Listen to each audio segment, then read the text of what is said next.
person that I've never met.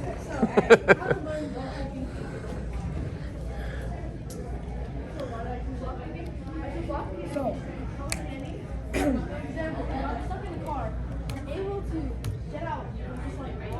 the problem is that modern speakers are way too good, right? So I need something that is just way worse. So I decided, hang on, I can make my own speaker. I'm bad at building things. That'll turn out so bad. Nice. So, how do you really do that? How do they work? Well, basically, come over here. You can see that they have an electromagnet hooked up to some magnets down here. When this vibrates, it moves this and creates sound. But what really is an electromagnet? Well, basically, current runs through a lot of copper wire, and that makes a magnet. You can turn on and off. That's all that is. Okay. So, I went through a few revisions. I could not find that image. But how do you really control this? We're trying to make a speaker. I need to be able to control this electromagnet so that I can actually make sound. So, it took a while for me to do this. The solution I ended up coming to was to buy an aux cable off of Amazon, and as you can see right here, that is connected up to the That's speaker. what plugs into the computer. But how? How do you really connect to the speaker? I have this aux cable. Oh gosh. I still have to be able to connect it to the speaker. So that's where soldering comes in. Over the first few weeks, what I was doing, it wasn't really making a speaker. I was learning to solder. Soldering is basically where you take a very hot stick of metal and you melt some solder. Solder is another metal actually that has a low melting point as metals. So with this, I can connect it all to the computer, and this. They weren't really loud enough. So how could this be? Well, in order to understand what sound really is, you can see they're waves. Sound is waves. The more waves there are in a shorter amount of time, the higher or lower the pitch will be, and the taller the waves are, the louder it will be. Amplitude. Yeah, the amplitude. So, a fix to this? Well, it's kind of hard to solve a problem like this. Okay. Of course, you could have a stronger electromagnet, a higher voltage, which obviously isn't happening, right? And of course, the amplitude. The amplitude is the volume, so if it can So will move that more, actually change that how high should- that? Yeah. It'll That actually change the height of the vibration. Should help with that. So, in the next few weeks, I improved my designs by trying this design. I used paper springs to try to make that it move freely so that the amplitude would go up. And then here, of course, I didn't use that because I had a stronger electromagnet, which is heavier. So I needed heavier springs. So this was a problem. So what I ended up doing to fix this was getting a really large electromagnet, which is the one you can see down there. Now that is very strong, very heavy. So in this design, you can see down there, I am using a metal spring.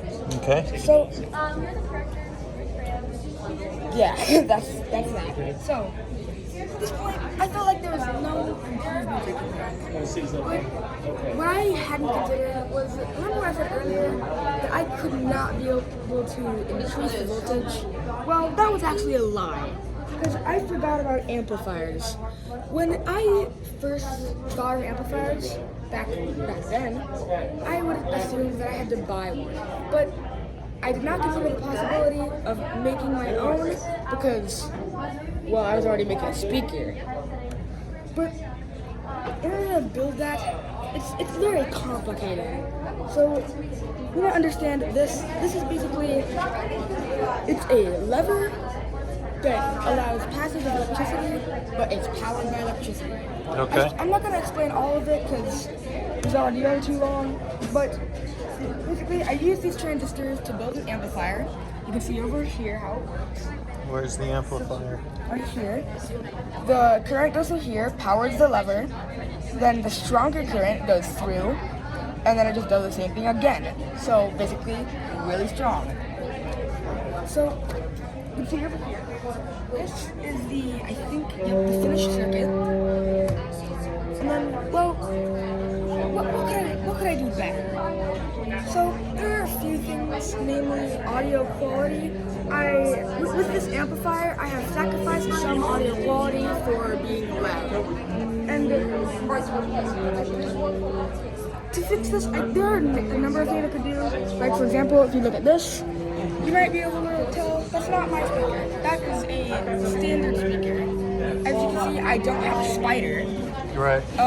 The magnet is a different shape, which is the biggest difference. And like the membrane, in this, it's not attached to the speaker. So there are a few things I could change, but I'm pretty happy with it. And so, what did I really learn from all this? Well, namely that building things is very hard. I've tried so many times, and each time, whenever I get to a certain point, I just smash into a wall and don't know what to do next. But I think this being for a grade helped with it a lot, because I had to build it. Yeah. So this has shown me that it definitely doesn't feel like it, but if you power through it, just break through that wall, you will be able to build something somehow. And you did. Yeah, even if it will take like 10 times as long as you think. And do you get to play it now? Oh, yeah. You get to play something so we can hear? What's something that you'd want to play? Well, just pick something you got on there so that I can hear it play. Yeah, it's moving. Hear that. Oh yeah, it is moving. You can hear it. It's pretty quiet, but it is there. It's because a lot of it's... What problem is this is that a lot of vibrations are transferring down here into this magnet. Yeah. Which is another thing I could change, which is probably the main reason that the spider is in the normal design, because it's like the spring I have, except it doesn't come in contact with the magnet. Right. So it will transfer all of it into here and create more sound. Okay. Cool.